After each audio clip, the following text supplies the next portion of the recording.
Hello, ladies and gents. Welcome to ESGT official for the final and deciding round of the new and at least first season here of the GT4 series from the very fabled Nürburgring Nordschleife, the Green Hell, probably the most challenging racetrack in the world. We've got a bit of a robot with us here in the form of Chompie. Hopefully, we're not gonna be. Hello. A bit of static noise there on his end. We've been trying to figure out what it is, and it seems to be quite... I don't think the viewers came here to watch the race. They came here obviously for my staticness. Yes, yes.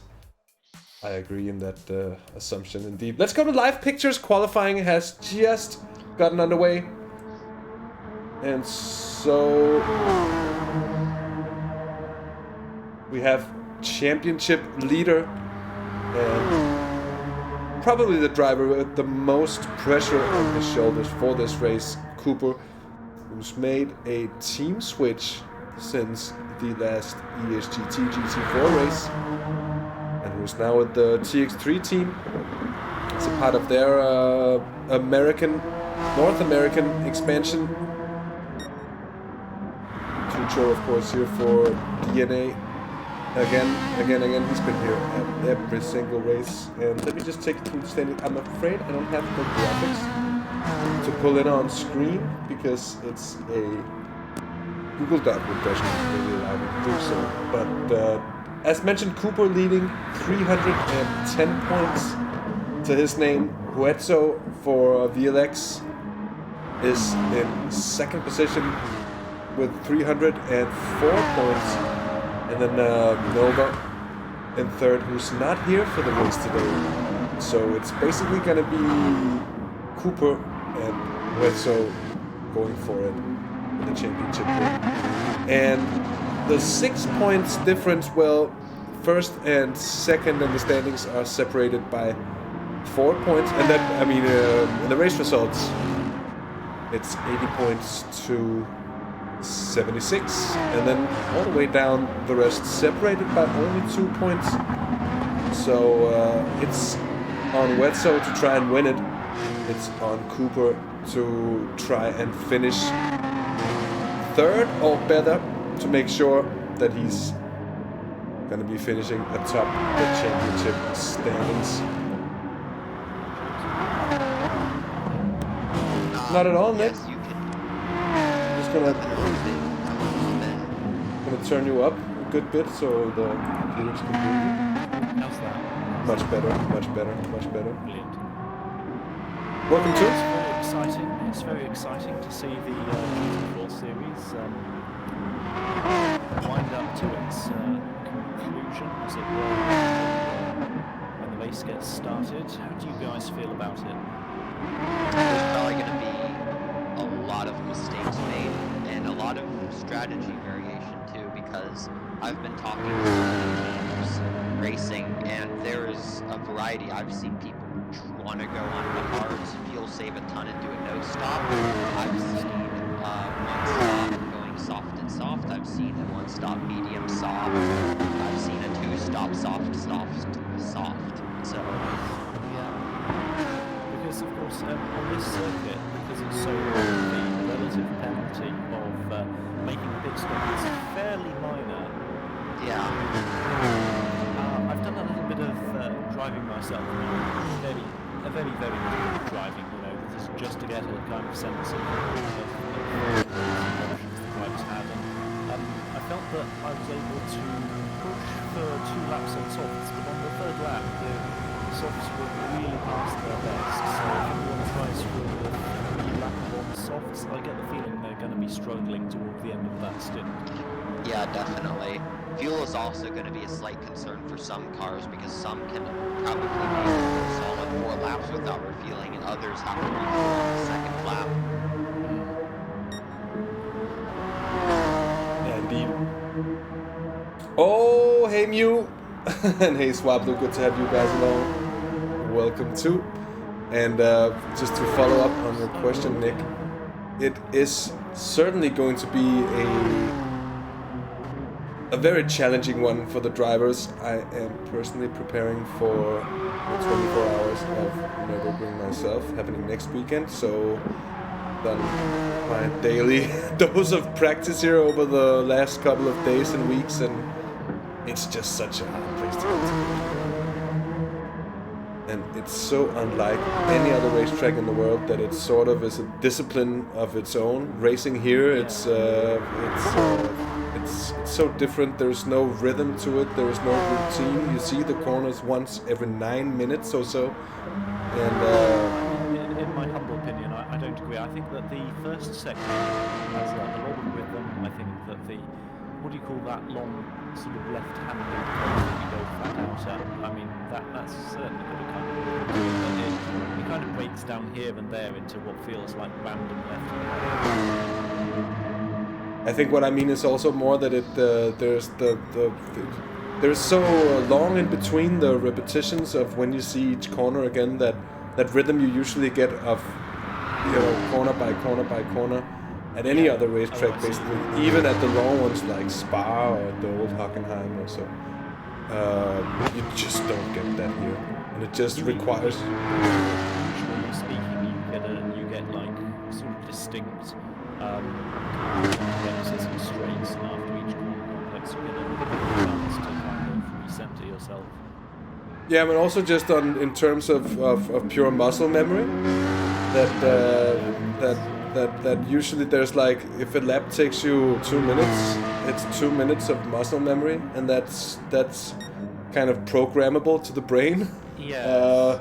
I think some of what makes this place so hard is that these 9 minutes it takes you to get around. In these cars, it's of course a little bit less in quicker cars, and vice versa if you're going slower. But a big issue is that it's difficult to practice the later stages of the circuit, because I mean, you have to start from the beginning of the lap. It's you know, you have to practice the first two sections, you have to practice the third section, and it takes so long to get there that you don't get as much chance to practice the track in full. But you're probably going to get very, very familiar with everything that's carousel. Yeah, definitely. Because the longer the circuit, normally the more laps you have to do to perfect it.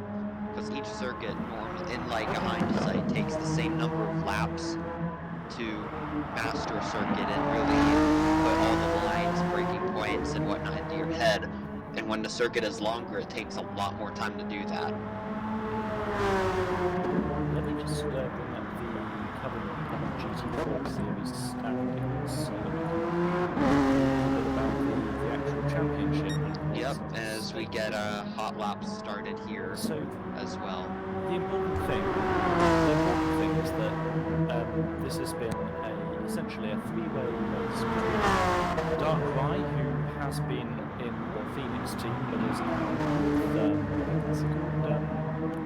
TX3 Cooper. Between himself and Hueso Caceres, I'm not sure, of VLX, and Nova VLX. It looked, at first, Nova looked like he was going to be the rival, defending his title. Hueso just did a little bit better overall, and now Darkrai, or should I say Cooper now, is in the lead with by 6 points. Yeah, and something to take in mind too is Nova is not showing up to this race. Oh yeah, that's interesting. But Hueso is now. Hueso, it seems, either he's not putting his best in just yet, or that it's not the best we've seen of him just yet in the section. But, you know, we've got plenty of time in qualifying left to go. Can we have a look at Hueso and see how he's doing? certainly can. He is leaving the GP track at the moment. Yeah, can we have on the camera?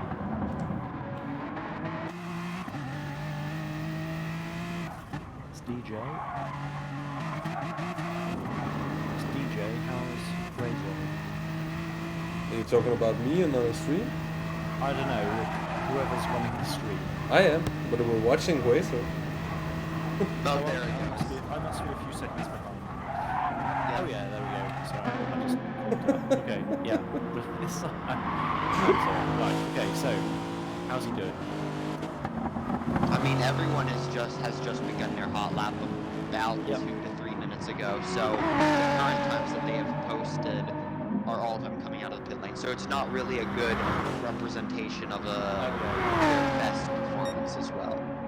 Because the average lap that I've seen is about a 9 perfect, with the top drivers being at around an 840, 845, 850. So a 922 is definitely not. As I was going to say, there's, strictly speaking, Rezo could beat Cooper and take the championship, but realistically what he'd have to do is win the race and get pole position as well.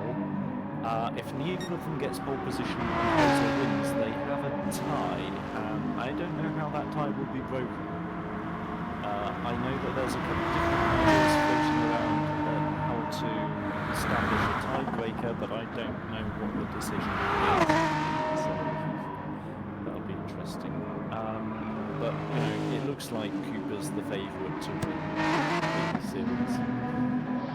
Yeah, and it's not just the case of who wins, but it also could be what if both crash or spin. Yeah, it's not out of the question. It's a circuit of chaos. As for other drivers in the championship who we've got here, there's there's Dr. LJ, who is, where is he? Is he here? Dr. LJ, yes, he is here in 9th position currently in quali. Righto. Well, we'll have to see how he does. He's got 299 points at the moment, so he's comfortably ahead of everyone behind him, but he's another thing too is during the stuck check portion of the session, I guess you could call it, or the round, he was ranting about to everyone how he hasn't been on a Nürburgring since GT6. So as he does go off there and clips the ball. Yeah, I think he's also got some new pedals recently, because he was having some difficulty with pedals giving him like only a fraction of his throttle power, and sometimes them being fine or something. I think everyone's pedals are starting to die here. I've known quite a few drivers whose pedals have just stopped working. Friends don't let friends buy Thrustmaster. Well, I think that transcends Thrustmaster, and I'm afraid Logitech pedals aren't ever living. Anyway, I've had my G29s die. I've had a set of G27s die as well, but it's only the pedals. The wheels seems to be lasting really well. I guess. Yeah, the Thrustmaster wheels are pretty good. I have a T150, and the wheel is fantastic. I guess with regard to pedals, I suppose most of it is just how much of a pounding you're giving them. Yeah. Because, I mean, they're not the things that overheat. Oh, yeah, definitely. Okay, so anyway, Lovejuice, he is Dr. LJ. He is 5 points behind Nova, who isn't turning up, it seems, or hasn't turned up. So I think it's a shoe-in for third place for Dr. LJ, no matter what. And we've got Ismadilek, 270. Oh wait, no, 270. Okay. So Dr. LJ. Hang on. Oh yeah, it's Nova. Nova was in third. That's right. Okay. So forget what I said. It was Nova who had 299 points. Dr. LJ's got 276 points. 2 points behind him is Ismadilek with 274 points. So that's another little rivalry that is going to be interesting to watch. So if we get a little bit disappointed by what happens between Cooper and Huezo, if one of them is definitely doing better than the other, then certainly Ismadilek versus Dr. LJ will be one to watch, I reckon. And generally the close nature of the point standings has done that the gaps here at the end of the season's really not that big, and that means that we're in for some exciting stuff. Most probably Yes, all the way indeed. through the field. So I should have the audio stuff fixed by now. I was having some. Oh, I heard a buzz there, but Yeah, but that's not the audio issues I can do. okay. That's on Chompie's end. But Oh, yeah. there was a bit of issues with the volume levels and such. But I've got it figured out. We should be able to hear all of us loud and clearly now, as well as having a bit of background noise from the engines here. We're following X11, who's last on the road at the moment. Yeah, and we just went past 3 minutes to start the third lap of qualifying as well, as Lamb currently holding first position qualifying as he crosses the line to finish his first out of 2 hot laps, which, as a reminder, tire wear and fuel wear are not a concern in qualifying, as Lamb sets the time to beat with an 8:35.1. That's astonishing. I mean, you know, Lamb's been an exceptionally good driver, certainly in the previous series. And on this occasion, I think he either joined late or had a couple of absences. Let me see if I can find out what it was. Yes, But, he had a couple of absences, I'm pretty sure. that was it. So he got stuck in Division 2 for a bit, and then he was sort of moved up to Division 1. But yeah, he's certainly very capable. He could well win this race. But the question is, no longer, if Cooper was still a part of Phoenix, there'd be kind of a question about whether Lamb would be kind of backing up Cooper, because what was that previous occasion? There was that race, I think it was Santa Croix, where Lamb had the opportunity to basically give up the position to Cooper in order to help Cooper's championship chances. But let me see. He very much didn't at that. I remember that race. It wasn't at. I think it was at Sardinia. Actually, they had a pretty close battle at the lead. Cooper ended up going off and, and ending up pretty far back, and Wetzo took the win in the end with a brilliant no-stop strategy on that occasion. Yeah, absolutely. Yeah, so I've just checked, and it was at Santa Croix, Lamb, which was the previous race. Lamb and Cooper. Lamb might have given up his place to Cooper in order to give Cooper a better chance at the championship, but since Cooper is no longer with Phoenix, then it kind of doesn't really make any difference anymore. In fact, it makes Lamb's actions look positively bright with hindsight. Yeah, definitely. I've spoken with both drivers before and after the team change, and while I can't sneak into their minds and like predict or know how they still how friendly they are with each other per se, but they still seem that they are good friends regardless of the team change. Well, that's very good. It's I mean, you know, there's always going to be a little bit of tension with teammates. That's just the nature of it. But it's a very good sign, obviously, when people compartmentalize their competitive tension into just, you know, that's one aspect of life, but it's not really something that should dictate how you relate to other people in general. So, just to touch upon the qualifying session that's going on, we have Lamb provisionally on pole by 6.5 seconds, which is not that much. It sounds extreme, but it really isn't on the Nürburgring. We've got Tucho, half a second in front of DJ. Fourth provisionally is Madalik, and fifth is Mika. Nick, there's a bit of bleeding coming through. I think. Can you wear a headset? Oh, I'm sorry. You're a little bit louder than usual, so I'll just turn my volume down. Sorry. Okay. So X11, oh, he's got a good lap in there in the Lexus. I think that's going to be his only lap. Yes, the timer has wrapped up, so all drivers currently have to finish the lap that they're on, and they don't get a second one, meaning that I believe it was X11 in fullness, both from Team Kinetic, crossed the line as the timer hit 0, meaning they didn't get an opportunity to set a second lap like most of the other drivers. No, that's true. They were too slow on getting around in time to get that third lap.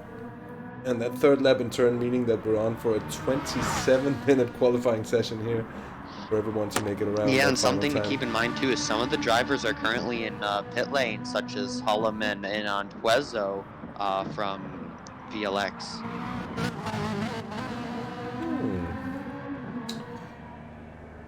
Wetzo have not had any apparent success on his lap. It seems he's provisionally in 8th place, which is not really a good place to be being a championship contender. Cooper, though, has not have a lot of luck with his lap. Yeah, either. Cooper messed up his first lap, I believe, in the 4th or 5th sector on his first hot lap. So we're hoping that his second is a lot better.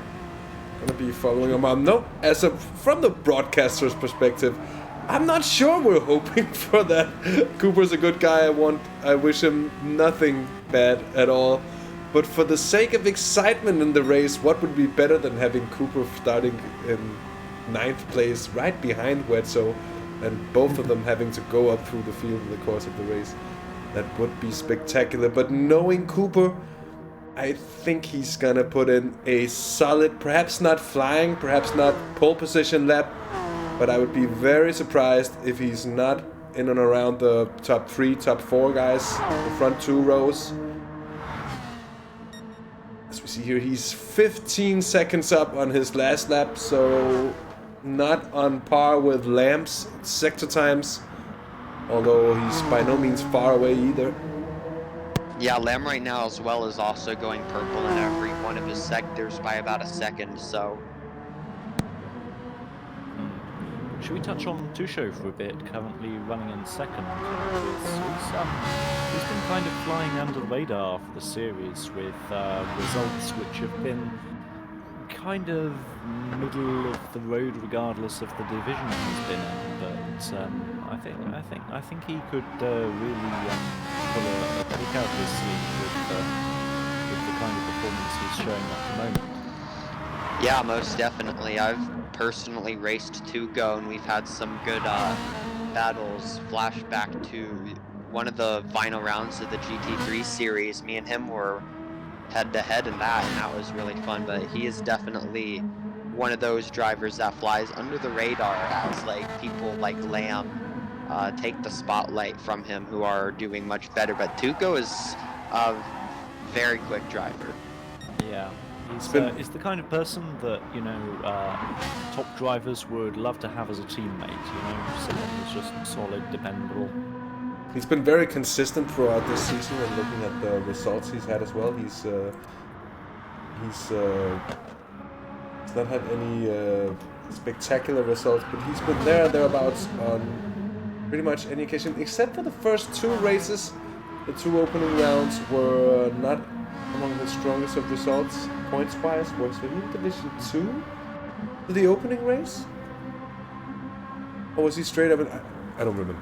Anyway, he was... but the last 3 races, round 3, 4, and 5, has been very strong, very consistent, higher mid-pack finishes all the way through, and... oh, that's Cooper flying through there! See how he's doing here as he is coming towards the final 2 corners before the DirtenDK, the very, very, very long back straight. It'll take you past the Tiergarten as well, I think. Or is that somewhere else on the track? I don't remember. It's so confusing with the Nürburgring. It's confusing with corner names in the first place, but try remembering it at a 27-kilometer racetrack. You're in for quite a job. Okay, this is probably academic because it looks like Lamb is going to get the pole position. But from my inquiries, it seems that if there is a tie for the championship lead, it would be settled with a 1-on-1 duel. But because of the time it takes for, inquiries and penalties to be examined, it may not be immediate. But, the drivers may be so spread out that there's no real need to have that kind of weight because, I mean, obviously it's possible for the drivers to all be packed up and sort of kind of bumping into each other, but it's just as possible that they won't really be near each other at all. Just to mention upon it here, Cooper crosses the line in second place. So for once, I was right. 3 seconds down on his former teammate Lamb in the second of the NSXs.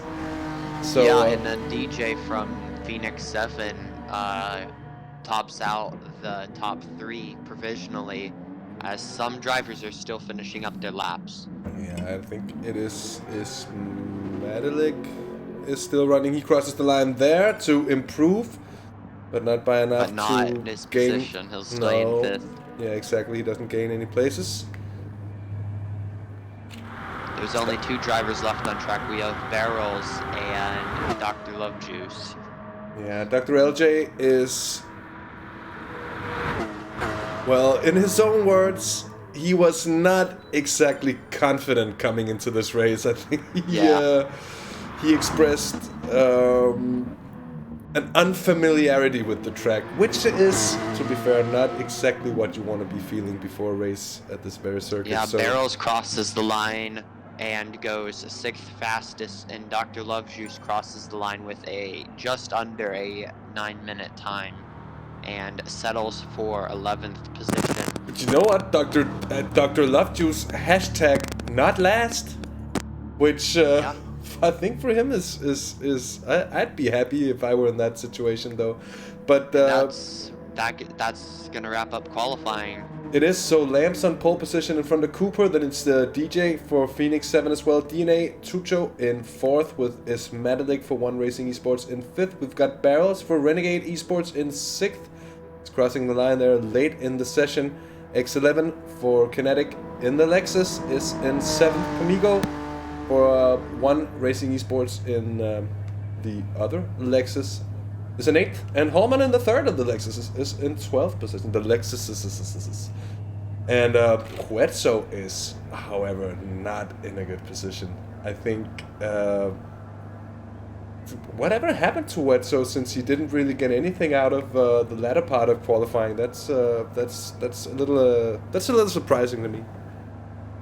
Let's just hope that it's just a case of that lap being bad luck, and sometimes a driver will not put as much weight into the importance of qualifying, and they'll use it kind of as a practice session to continue to explore the limits of the car and the circuit. Hopefully it was a case of that, and we'll see better things from him in the race itself. Yeah, definitely, because this finale 4 series is going to be longer than usual, being around a 45-minute race, clocking in 5 laps of the Nürburgring. So there's definitely places to be gained, places to be lost during this race. But this is a track where the importance of qualifying can really not be understated. I mean, usually you have opportunities to overtake in such for most of this track, it's basically impossible to overtake anyone without actually taking them out. Or it's gonna require it's not that. as bad as Monaco, but it's close. Yeah. It's close. Yeah, it's close. But the accidents tend to be a lot worse here, and that's worth considering as well. Speeds are a lot higher, and it's just. If you're skilled enough, though, you can find some places to overtake. I have a few up my sleeve personally that I like to use. Yeah, and it's really about your unpredictability, because if a driver doesn't see or know that you're going to be able to overtake there, then they probably won't see it coming at all. So yeah, as we get underway, here is your grid order for the GT4 Division 1 finale for the ESGT series. And you've got Lamb to the right, Cooper to the left. All the way back on the second to last row, you can see the black and light blue BMW of Wetzo, who's fighting the number 7 black NSX and of here Cooper. goes the red lights. 4 red lights, and when they go off, there they are! We go green as we go underway here at the Nürburgring. And I think that is the Cayman of... That's DJ for Phoenix 7, who gets a brilliant start indeed! Position. From 3rd place, Tucho follows along, and he's gonna take 2nd place. And Lamb, oh no, Lamb keeps it. Tucho, Cooper's down in fourth. Second.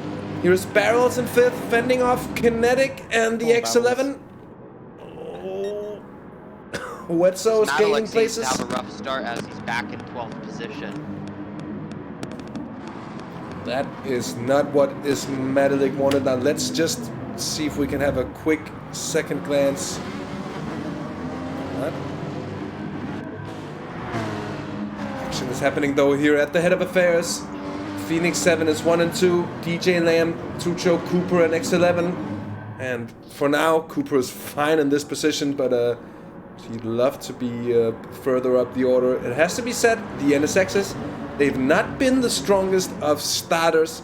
Seems to have been the weak point for the Hondas, because as soon as racing really have gotten on the way, they have been so strong both on pace and on economy. Yeah, they're very good round the corners, and they don't really have to be good on the straights as long as they've got some other car to sort of hide behind and slipstream from. Yeah, from my experience, the NSX from Honda is really an underperforming car. Where it shines, though, is in its fuel and tire wear. It's like a faster Toyota 86, if you know how that car performs. Very much so. Here we are on board with Wetzo. Gained 2 positions in the opening GP circuit part of the lap here. Now through the Hatzenbach section of the Nordschleife. And there's just no way through. You can see the pace advantage for Wetzo. And as you mentioned upon earlier, gentlemen's strategy could be wildly varying from driver to driver here. Tires and fuel are ×3. And I've heard everything from a no-stopper on hards to a 2-stopper, soft, soft, soft.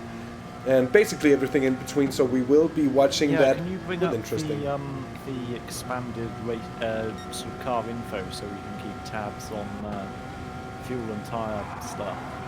Yeah, fuel saving seems to be like a huge thing in this race too. If you look at Lamb, he is short shifting quite a bit.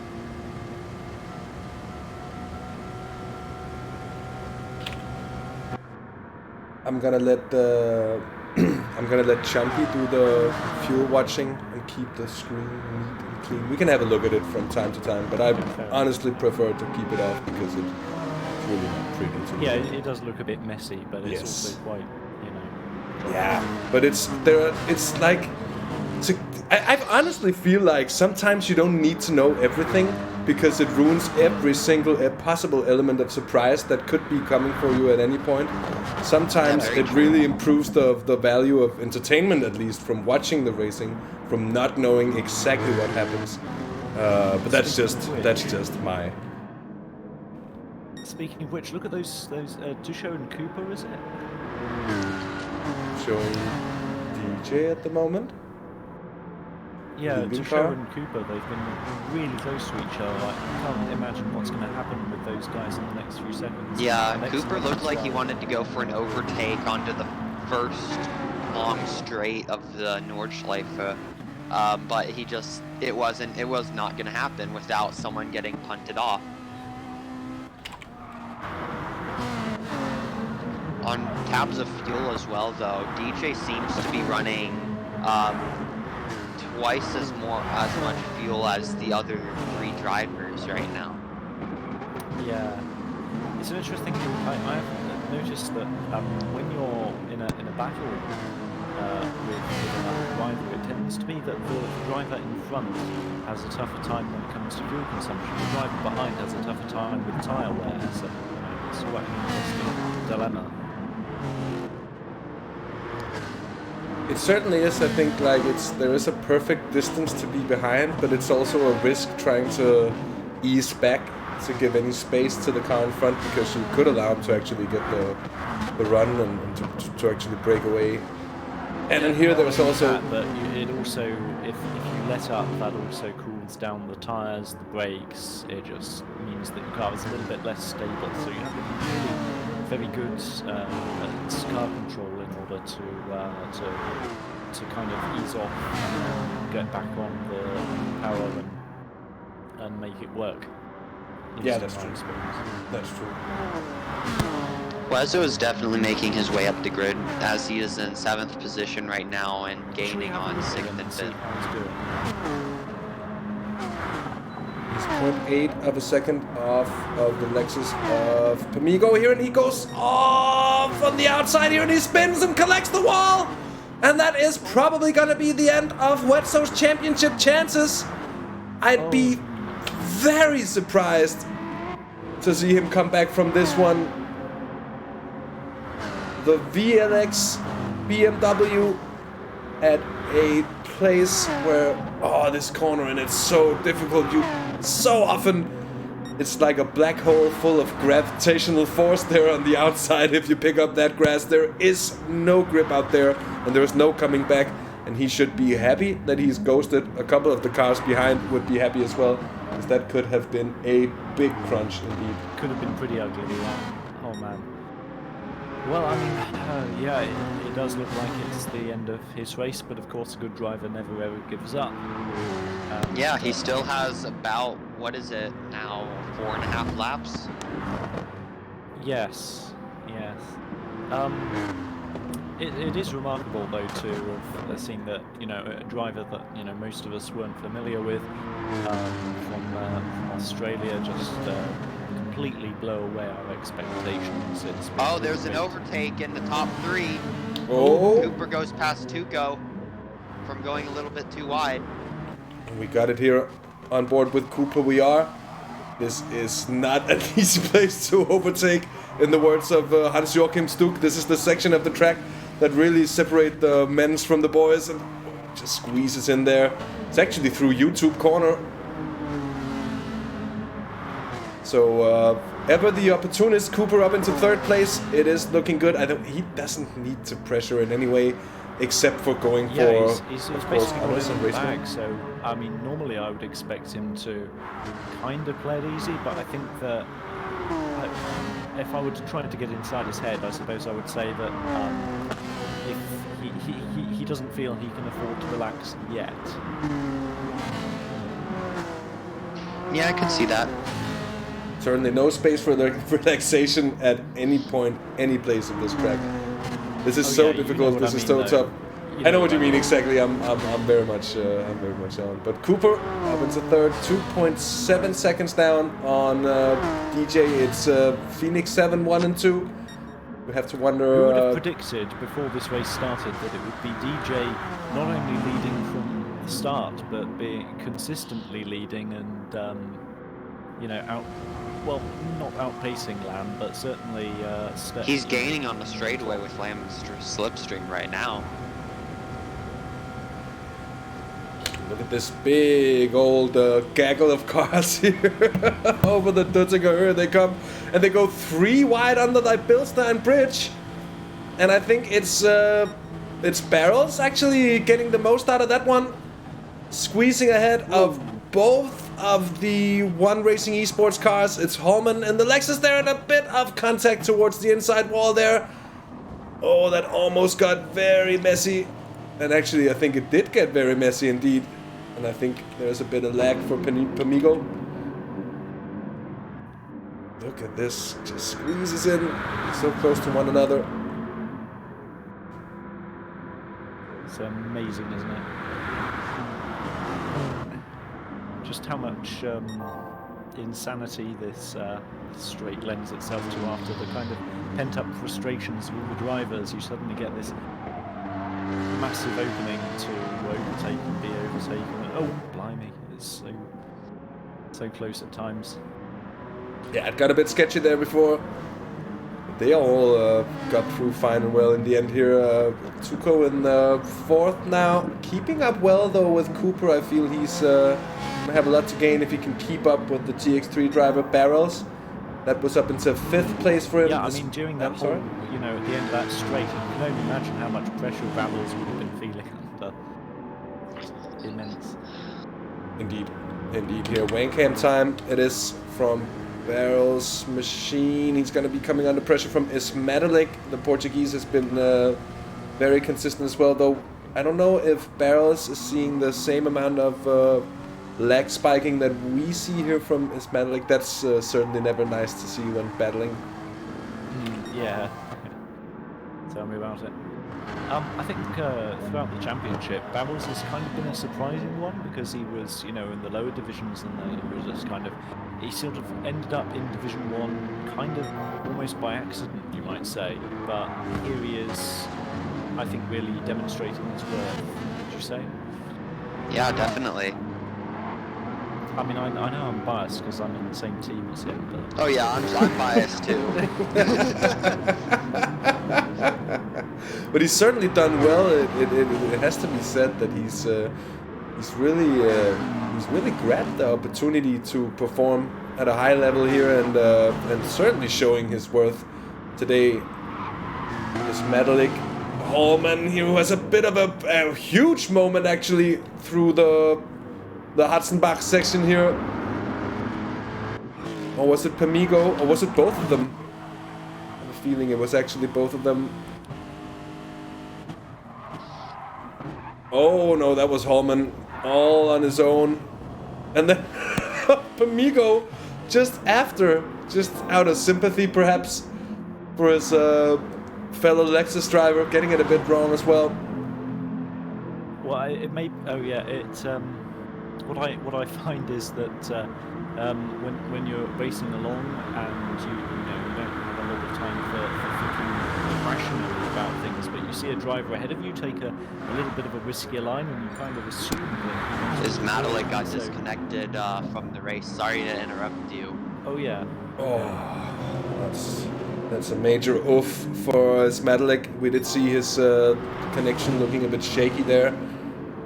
And that's very unfortunate for the Portuguese. As we are seeing, he's doing really well in the championship. He's definitely been a good representative for one racing. And Pamigo goes into the wall. That's a big one indeed. Huge incident for Pamigo. Double whammy for one racing then. Yeah, indeed. That's that's in the space of not a lot of seconds here. He collects the outside grass there and just slams straight in, and that's gonna be... That would have been a race. Yeah, that one incident. corner is, you can lose a lot of time if you don't push through it, but if you do push through it, you risk death. Oh, and Pamigo's off again. Pamigo has had his rhythm completely shattered here, and he's had another off. Perhaps even still suffering from the dirty tires. Just like what happened with Hueso, isn't it? Where he had like one off, and then that just got compounded. Yeah, it. And he's made it. He's made it 3. Pamigo, what has he done? Oh dear, I can't bear to watch. Let's look at someone else. He's up there. Oh well. Up at the front of affairs, it seems like it's steady and smooth sailing at the moment for the Phoenix 7 boys. It's DJ leading Lamb, Cooper still in 3rd place, and 1.3 seconds is the distance to the car in front, so he'd still be right around slipstreaming distance. A wise distance there to keep for Cooper. He's gonna keep, and he's gonna save his tires well that way through. Tuco behind in 4th. Status quo, that 0.6 of a second advantage for Cooper. Doesn't seem like Tuco's really pressuring too much either. There is a good point, and they just want to keep the pace up and try to... I'm sorry to interrupt you, Yeah, but sorry? someone was saying that my volume needs to be higher or something. Oh yeah, that's a long time ago. Oh, was it? Okay. That was fine. before I That's all right fixed then. it. Okay. I wasn't... Yeah. That's the just my topic of the admission that I top don't four, pay though. attention to the live chat. Yeah. Okay. On the topic of the top 4 as well, like, fuel is a huge concern. Like, Lamb right now has a 3/4 tank, and DJ and Tuco are right around 50%. Oh. So, while it may seem smooth now, when they hit the pits, it's gonna change position quite drastically. Gonna be interested to follow just what kind of strategies the different drivers are on here. The Lexus battle has been broken up indeed now. Pamigo lost big time over the space of those couple of incidents, and it's now Hallman and X11 fighting it out for best Lexus of the day. I really like that though. They were all in 3 Lexuses together, a kind of a race in the race. Yeah, I think Phoenix drivers did that a little bit as well. laps. A lot of them went for the NSX. I think they knew something about the qualities of that Honda because it has been flying for the entirety of the season. It has been very fast every single time. It has been fast at tracks that really favor straight line speed, like Saint Croix. And it's been obviously been fast at more technical circuits as well. And where we've really seen it defeat the BMWs of the VLX drivers has been on the side of strategy, where the BMW guzzles. It's really thirsty, but that's not And really also to be really said about difficult that. to drive. It is. It is. It understeers a lot until it starts oversteering. And then it goes all the way out. Yeah, and then it really likes to oversteer, and it's hard to keep a hold of. Although I don't think it's that bad on the softs, but it really wears down its front tires quickly too. It's very hard to be smooth. That's at least as far as I remember it. It's been a long time since I've driven. That's what comes of designing cars to look good on Top Gear, but Indeed. Yeah. On the topic of tire wear as well, like top drivers too, Lamb has almost no tire wear on his tires. A little bit on his rears, but for the most part, compared to DJ, the leader of this race so far, his tires are in supreme condition. Supreme or pristine? Both. Both. Yeah, that is the mark of an excellent driver. When I used to do I used to do testing for like race settings with a fellow called Wyatt. It was just brilliant because I would basically give him some parameters for testing a car, and he'd have practically no tyre wear, even though the tyre wear setting was pretty high. And it really helps get a measure on just how far the expert drivers can push their tyres without losing very much lap time at all. It's very impressive.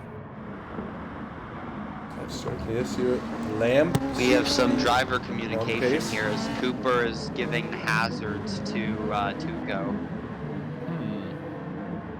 Tuco's wanting to bump draft Cooper, but I don't think Cooper wants him to do that. He's not gonna feel comfortable, I think, given the bumpy nature of the track, and if you mistime such a bump while drafting, it could go badly wrong indeed. So that could be why he's not completely happy with the situation. Yeah, and of course Cooper just wanting to play it safe. He might not be out to win the race outright. He could just be more than happy with keeping third place. And yeah, definitely. And some of the drivers making their first of 1 or 2 pit stops in this race on lap 3. Oh yeah, indeed. Wedzo's in. Fullness is in as well. I believe Pamago and Hulleman also went in, as well as X11. Yeah, Hulleman and X11 had made a pit stop.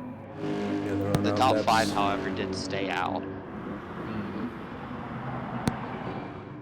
They're gonna try to stay together. Of course, Barrels being the only one who. Barrels has a solid gap with at least like 12 seconds in front and behind him. Yeah. He's got 19 seconds down to Mabigo. He's got 14 up to Tuco up in front. So I guess the biggest worry for Barrels is if any of the drivers behind is gonna undercut him on fresh tires. His rubber is getting worn, but it's not really that bad for him. He should be able to. How is the Porsche on worn tires? I'd imagine it's okay. Actually, it's a very well balanced chassis, so I think its tire wear is relatively neutral. It is a good car. It used to be tremendously overpowered in the Group 4 category. Oh, definitely. It still is one of the better cars in the straight line for Group 4, though. And a popular choice. Definitely. Especially for manufacturer where the Group 3 Porsche is definitely a good pick as well. it does handle the GT4 portion at least does have a peculiar kind of handling because it's all understeer with the power on, all oversteer with the power off. You can pick one or the other. Yeah, it's really weird because it's really understeery, but the engine's in the back, which makes it want to oversteer. And Lamb goes a little bit wide there. Yeah, and just about to mention that Cooper, I think Lamb has had some kind of moment that we didn't catch because Cooper's right on his tail and Tuco is right on Cooper's tail as well. So this is really developing into a three-way battle for its second place. And it's heating up now. Tuco could be in a very good position here if he can stay on the tail of these drivers. Maybe just save as much fuel as possible. Because tires are tires. It doesn't really matter how worn they are when you change them. But fuel, though, is going to save you time on the pit stops. He has been in a very good position. He's been in the slipstream of drivers ahead for more or less the entirety of the race so far. Going to be a one-stopper, I imagine, for these drivers as well. So we are over the halfway distance of the race. So, although, just as I said that it was coming together, it's just slightly stretching out again now.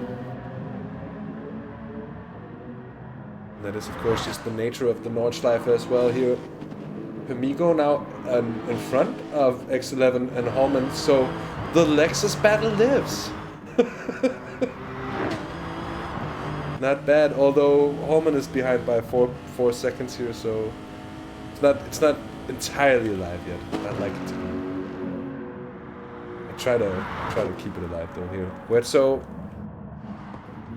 looking at the Fallen. At the Lamb moment. goes a little bit wide again, grazing the wall on the exit of that corner. Instant replay time. Oh yeah, I see I that. don't imagine it's too serious. No, it was a simple wall scrape. That was where I told you about Chompie. There's a pancake stuff. You can get an ice cream as well. Pancakes. So that's obviously where he wanted to go. That situation here. Oh, DJ has slowed down a little bit as well. I feel like DJ should have been able to break away with all this kerfuffling going around. And another thing that you have to keep in mind as well, though, is DJ's tires are about at the quarter of their life right now, and Lamb's are about at 10% wear, and DJ's fuel is about at 30%, while Lamb's is about 55. A quarter of their life. Do you mean 1 quarter worn off or 1 quarter worn off? Sorry, yeah. Yeah, indeed. I should wonder if Lamb is looking to basically just no-stop it. I mean, he probably could. He has the ability to, by the looks of it. Yeah, his tires should be able to go the distance. His fuel again should be able to. Surprise for the drivers following, won't it? If he does pull that off. Yeah. Quite a shock to their systems. Yeah, Wetso did it at Sardinia, and that was in the BMW. I think that really caught out a few drivers, and it seemed like to be. I mean, there was a lot he said himself that he felt like there was a lot of luck playing into it as well, because there was incidents and there was a lot of battling. Yeah, he had the kind of left alone to his own devices for that race. Yeah. So yeah, you do also have to keep in mind as well that Lamb right now is like on hyper fuel save mode, short shifting everywhere, and when DJ goes into pit, he's not going to have that slipstream to help him save fuel. So the important thing then, really, is the battle between Cooper and Tusho. The fact that they're battling means that... Oh, and Tusho goes a little bit wide there. Well, anyway, onto it the means grass, that but Lamb he can saves it. afford to drive conservatively. Yeah, Lamb, though, I don't think he's driving conservatively right now. He's really under pressure from Cooper. It's 0.2 of a second. Cooper really on the tail. Right, two former teammates. Myself, then. Up until now, he's been afforded to drive conservatively. He's been afforded to, and he certainly has done so. You can see on his tire wear, you can see on his fuel consumption. I think he looks to be really fuel saving a lot. I would not be surprised to see that he's actually going for that no-stopper. Might be speaking too soon. He could just be saving to save time on the fuel stop. I mean, that would be completely legit as well. Yeah, it was no stops is something that in the GT3 series previously that Def Sun became kind of notorious for. No, yeah. Same goes for DJ, I'm pretty sure. He also would always go for that no stop. But I don't think that's going to be an option for him this race. Well, no, I don't mean... Oh, sorry, I'm not sure if I mean no stop or just one stop in a race where everyone else was doing 2 stops. But oh, yeah.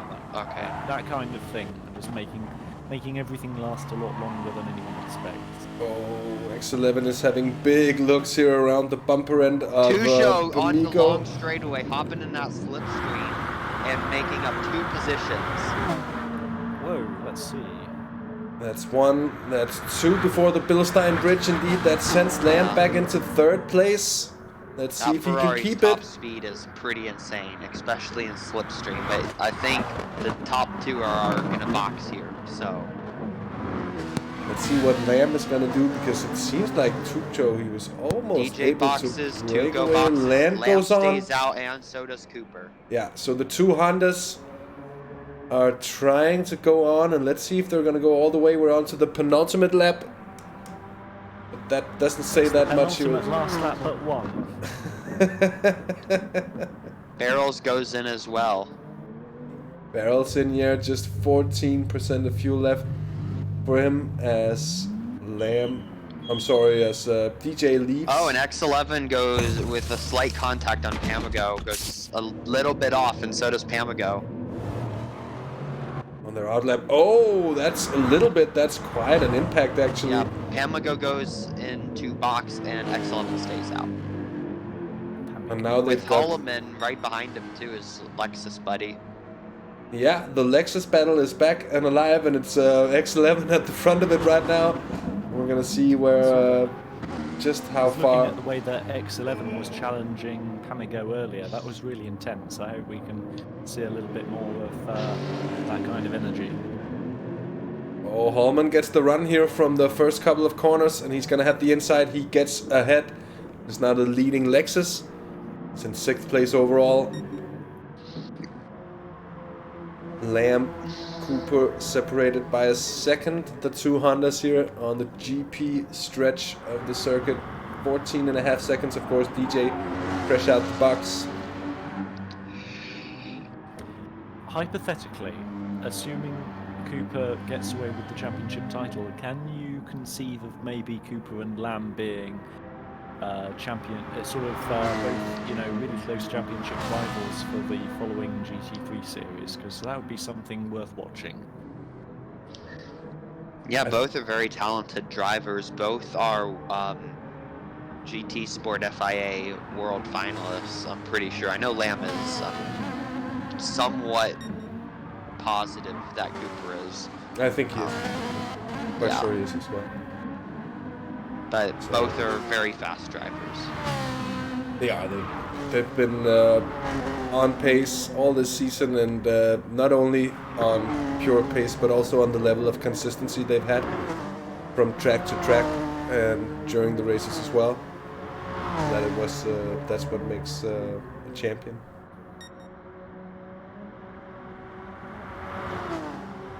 I'll tell you what, also, if DNA can convince Ebisu to get in on it as well, that would be pretty intense. DNA has some really quick drivers, which we saw in VES while it was still running. DNA has some really fast drivers on their side. There looks like to be Tuco going on the outside of DJ. Yeah. Oh. he gets past. That Ferrari straight line is savage. There's no other way of describing it. The straight line on that Ferrari is insane. Here on board with Tuco as he goes on the outside, the long way around. On board with the Wang Cam here to see that he just squeezes ahead before the Schwedenkreuz. It's a scary place to commit such an overtake. But committed it was, and Tuco got it done there. Up into 3rd place again. DJ has lost a bit of position here over the last couple of laps. He could be aided by the straight line speed of the Ferrari. The question is if the Brazilian is going to be holding him up in the more technical parts of the track. Remind you, there are quite a number of turns, if I am not completely mistaken. There's 127 corners at the 24-hour layout. There were, I think it's 127 corners, which. Or 147. It's one of those two, one or the other. Yeah, yeah. It's a lot. It's a lot. Yeah, an awful lot. Yeah. A good battle for third place, as DJ is certainly not going to be complacent with being behind Tuco. He's really pressuring on and wants to be in front. That is for sure. Of course, it's not going to aid him in the battle against Lamb and Cooper really battling out with one another. They could have figured out that the two Hondas are no-stopping and that they're nowhere really in actual contention, but that would also be a bit pessimistic, I guess, here. So Lamb now leads by 1.7 seconds. He's left Cooper outside of the slipstream. Interestingly, here up the mountain, it is quite evident that Cooper is gaining, and he's gaining quite a lot. And I get the idea that they're fiddling around with the fuel map settings as they go and really try to maximize just how much fuel they can save. And all the while, Lamb is still setting purple sectors here. So yeah, well, the thing is that if you've saved up your tires so that they're still relatively fresh, and you've been burning, you've been getting through fuel, that means that your car is really in tip-top shape toward the end of the race, which is why this is able to happen.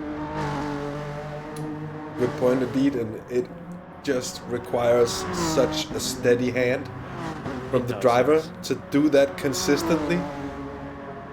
Because it just takes so little for you to start just, I can squeeze a little more out of it. I can attack this corner a little more, and that's exactly what's going to wear down your tires, and that's going to be advantage gone. What we're saying is really the sort of the ultimate test for the GT4 driver, I would say.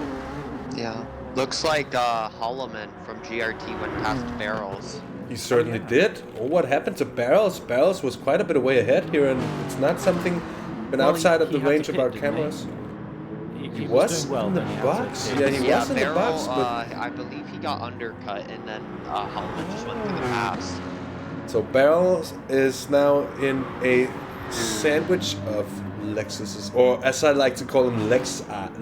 I know it's not Lexi, but I just want it to be like. Well, it stands to reason. Yes, it kind of does. But well played by Holman there in the Lexus, who is up into 5th place. 27.2 seconds up to DJ in 4th.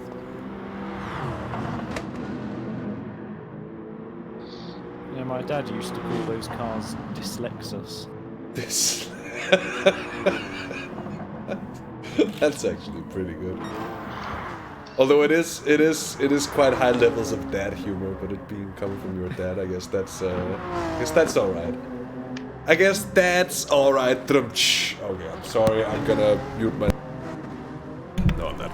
But a momentary mute there for as a kind of yellow card for bad jokes. Cooper there. Let's have another look at that onboard. That seemed like a very squiddly moment. Oh, it certainly was. He almost lost it. And he also lost half a second in the process there. He's well out the slipstream of Lamb. Yeah, Cooper didn't save as much fuel as Lamb, so when Lamb started to pull away, Cooper had to start saving. So, yeah. I think realistically this is the point at which Cooper is probably thinking to himself, the order of the race. Oh, no! Okay, yeah, sorry, I just saw him skid. I'm a few seconds behind, but I was saying that if I were Cooper at this point, I would be thinking I've got to settle down into a kind of relaxed rhythm, because there's no way that Huezo's going to catch up. You may as well just you know, hang around in second, maybe even concede to third, and just, you know. Yeah, Oh, by the way, definitely. Nick, if you're able to, you can try to watch my Discord stream. I'm streaming in our voice channel in Discord, so you can watch it in real time and not watch the YouTube stream delayed. I'll try that. Yeah, try it out. Sorry to interrupt you. Barrels is going past Holloman right now on the main straight. Oh, yes. Under the Bilstein Bridge they go. Barrels sneaking past, but he's gonna have to defending from Holman here. Oh, Holman gets a tire into the grass. Let's see here, this is a hard braking zone. Certainly. Yeah, that's a nice move. Yeah. It's the easiest place to get it done. It's the hassle-free way to overtake at the Nürburgring as they make their way onto the final lap. Sorry? Oh, nothing. So, Lamb sets the fastest lap of a 146.4. Yeah, Lamb has it measured to perfection, this one. And there was just no touching it. Pole position, well and clear, 3 seconds ahead. And now Cooper has just had to throw in the towel.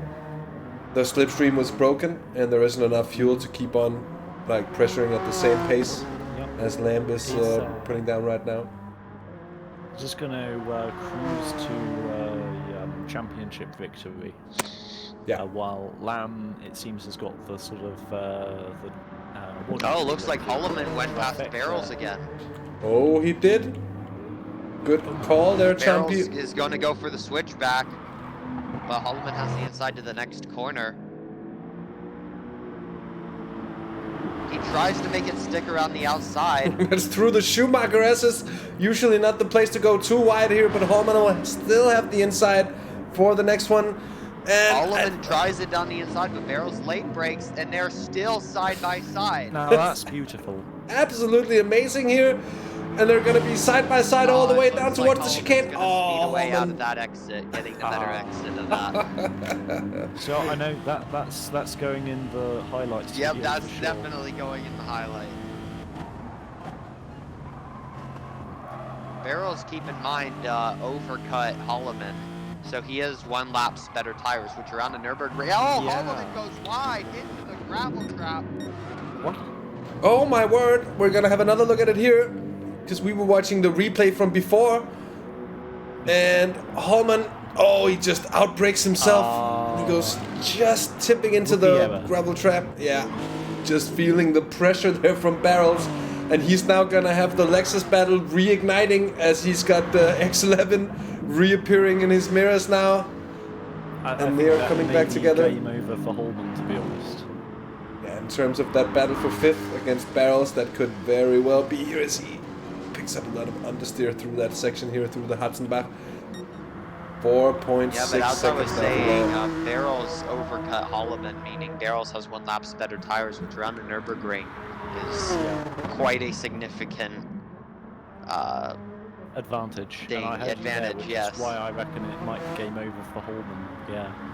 Meanwhile, it seems that Lamb is going to walk away with the trifecta on this one. Pole position, fastest lap victory. Of course, anything can happen. Anything can happen, but... and it usually does. It usually does, but I think we're past the point of usually does.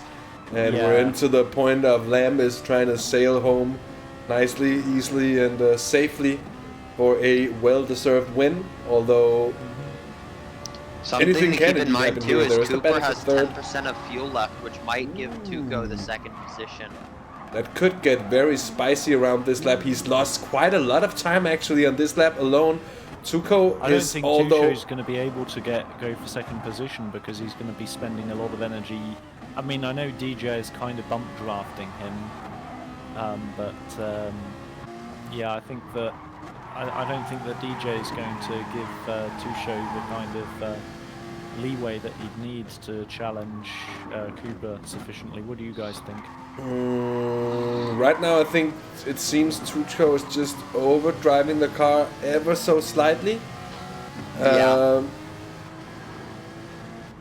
I mean, it's a hard one to call because they are not really battling at the moment. It's not like DJ is actually making moves on Tuco. So if the Brazilian can relax in this situation and use the bump drafting, use the pace advantage he's gonna get from having DJ behind, they could. Although I'd say from the signs we're getting from his car, it looks rather nervous to me. I don't think Yeah, I mean, wouldn't you they're be? gonna catch up. Who even wants to be bump drafted around the Nordschleife? No one wants to be bump drafted around the Nordschleife. That much, that's for sure. Up the mountain And they as go. we say, that DJ goes in for a nice little tap. Yeah.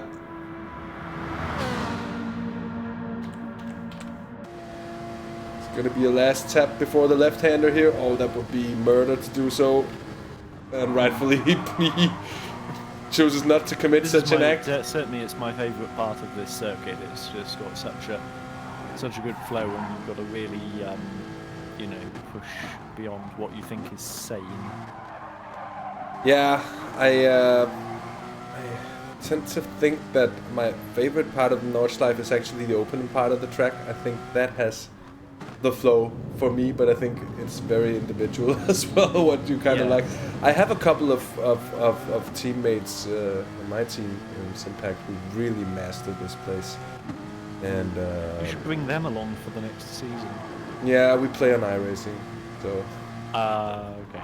Yeah, my wheel setup doesn't allow me to drive on GT Sport anymore because I have a G29 with Fanatec pedals and my Logitech pedals aren't working. And I don't really... I have to say I don't enjoy it enough to do it with a pad, and I'd rather race on my PC when I have it available.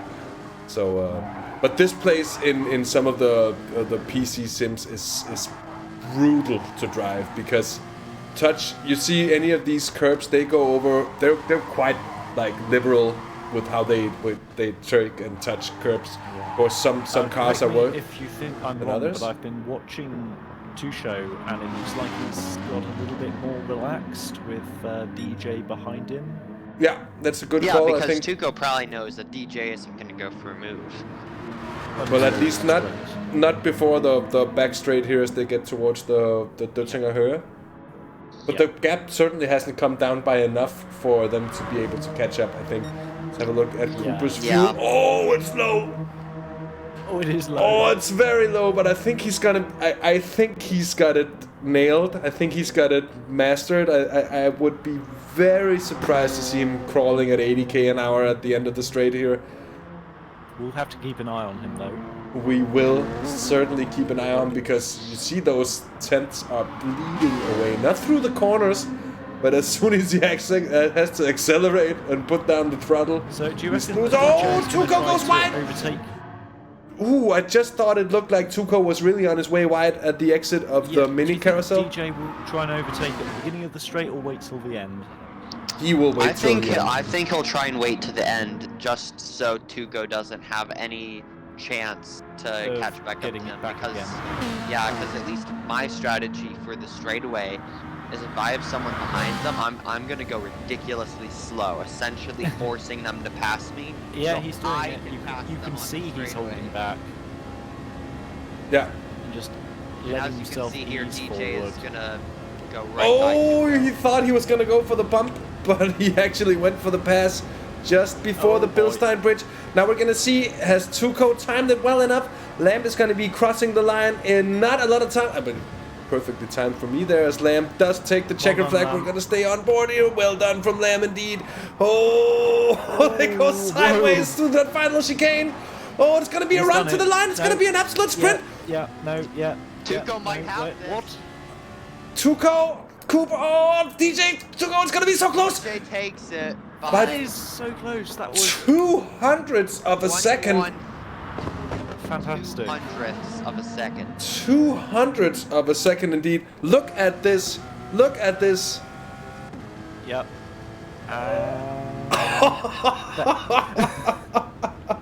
We're and not as we talking. speak, Cooper is also out of fuel. So Cooper did really run out of pushed fuel, and he finished 3.5 seconds ahead of DJ and Tuco there. We're going to have to say that even if he's incurred a large penalty for something that we never saw, he's still won the championship. He certainly has. He certainly has. Cooper, champion. Barrels comes home in 5th. GT4 Holloman doing a season nice spin for 6th position. X11 representing Team Kinetic finishes the finale in 7th. And Tamago still on that back straightaway. Yeah, he's got Dr. Looks Love like Juice he's for gonna come company here. home. Oh yeah. He does have yeah, Dr. but Love it's Juice not for over company. yet. But they're around a second apart. Pamigo should be safe. Unless Dr. Love... Yeah, he should be, but Dr. Love Juice here, let's see. Dr. LJ, he gets the... Oh, no, he doesn't. He ran out Dr. of fuel. LJ's run out of fuel. So yeah, Tamago finishes in 8th, and it looks like Dr. Love Juice is gonna have the race in 9th. Yeah, he And is. the finish clock is gonna put Fullness in 10th and Huezo in 11th. 11th. What an anti-climax this race has been for Huezo. Coming in as the main challenger, the only one to really be able to challenge Cooper for that championship win, having such a miserable qualifying session, and then just following that up with the same kind of miserable luck in the race. But you know what? I think VLX, they're gonna regroup. They're gonna come back stronger the next time. They have been Definitely on top form as a team as of late, so I would not be surprised to see them right back at the top of affairs. Well, when we go gentlemen, it's racing been for an the next time. absolute honour to join in the commentary with this one, but I guess it's time to interview some of the drivers, maybe, possibly. See It is? Yeah. what's going on. I'll be toddling off then. Thanks for having you. It's been a pleasure, and feel free to hop in at another time. I may well do. Cheerio. Let's hop over to the interviews channel, Chompie. Yep, I'll bring you if I can. I cannot. Oh. So I cannot bring you over, so you're gonna have to... Oh no, I'm moving. Slowly but surely. So yeah, of course, any of the drivers who'd like to have a chat with us here in the booth are more than welcome to hop into the interviews voice channel in the ESGT Discord channel. And we will be waiting for you for a good few minutes, so no rush, no stress. Take your time, but don't take too long. As we can see there, Cooper, by the way, ending up 17.1 seconds down on Lamb. So that is what running out of fuel does to you. And we have a couple of drivers joining in here. Let's take it from the top, I was about to say, with our race winner for tonight. Lamb, pole position, fastest lap, and a lights to flag. More or less race win, except for a few corners on the opening lap. It looked very easy and relaxed, was it? I think you could say it was, because I was thinking, like, if another car gets a better launch off the line, which it will, because I'm in ENSX, I thought I'm just gonna save some extra fuel behind them and just try to get a shorter pit stop, because it's almost impossible to pass here, except for the straights. And then I was looking at my fuel on lap 3, and I was like, wait, I'm at like 68, or not 68, like 64% or something. So if I can just make it to 50 by the end of the 3rd lap, I can just go the normal saving pace that I was gonna go for the rest of the race and make it a no stop. So I finished the 3rd lap with 49, and I was like, okay, well this is simple enough. But just being in 6th gear through half the track essentially following DJ, it's very momentum based. So especially in higher gears with turbo cars, you actually get some decent cornering grip out of it. So I was just using the momentum to keep up, and then dropping gears whenever I needed to catch up. But it was pretty simple. It was fun though. I like going for long eco races, so I enjoyed it. Well, brilliant display, Lamb, and it looked more than well deserved picking up this one today. So congratulations on it, and it was a pleasure to see. We're gonna hop on with well, we're just gonna continue down the list of finishers, and I'm gonna say, Cooper, congratulations on your championship win here. It's been a good 6 races. You've been so consistent. You've had very few incidents. You've had the pace. week in, week out, and surely bears the mark of a champion. So congratulations on a strong performance today as well. I'd like to start out qualifying session there. You had us a little worried after your first lap that you were gonna be at the back end of the affairs for the start, but you managed to put in a very solid second lap there. What happened on the first? I was screwing up all over the place, typical. I wasn't in the mood to race, really. So I just had to get it together the second lap, and even though my second lap wasn't like ideal because I was going way faster earlier. At least that lap put me on the front row of the grid, so I can't complain, to be honest.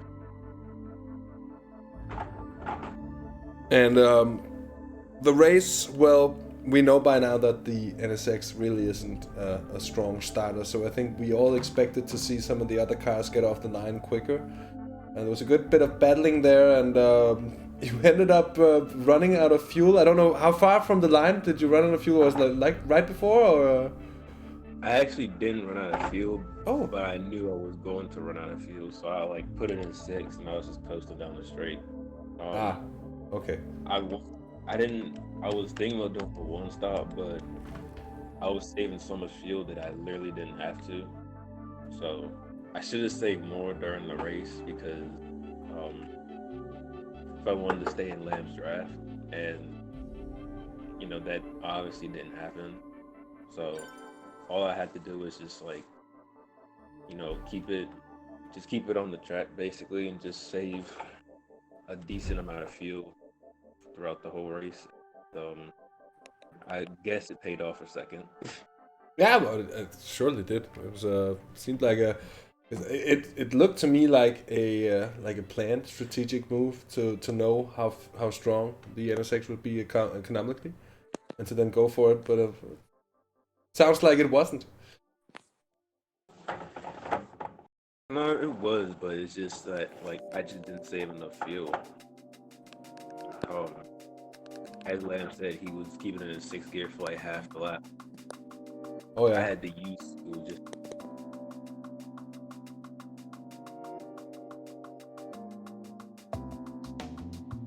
Oh well, Cooper.